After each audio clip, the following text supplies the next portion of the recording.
Steve Carpenter, you are indeed one of the most important reference points within sustainability research and resilient science in particular. Now, looking back, how would you say that sustainability science has developed over the past decades? Well, for one thing, it's much more central to policy than it was 20 or 30 years ago. Everyone's talking about it. A second difference is it's much more explicitly and actively transdisciplinary than it was in the past. So all the academic disciplines are involved and a great diverse cross-section of society. Now, let's change perspective and look into the future a little bit more. We talk about the Anthropocene, we talk about rapid changes in the environment.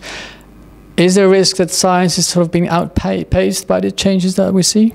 Well, always. That's the state of affairs all the time and always has been. The big challenges for resilience science and sustainability science, as I see it, are first of all to maintain focus. So let's work hard to maintain the research on the central questions that make the field so exciting and vibrant and important as it is today.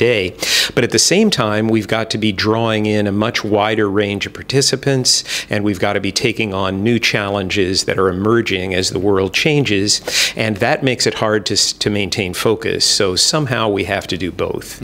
I see that as a big challenge.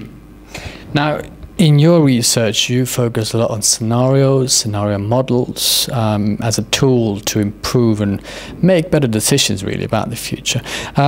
They also, though, come with a lot of uncertainty and certain risks.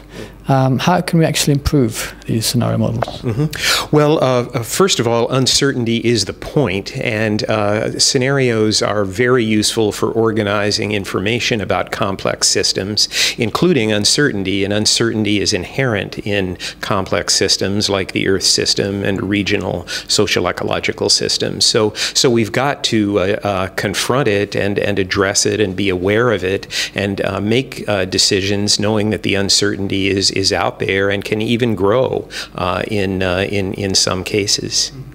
Now, and when you use these models, is there a certain perfect model in terms of scenarios?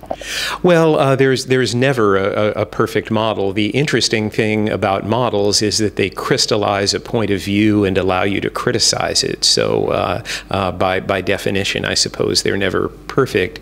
If you were asking me, is there a perfect world or a perfect scenario for the world, I suppose there might be. I think it would be resilient, it would be equitable, it would be fair, it would be a nice place to live. I hope we all get there someday.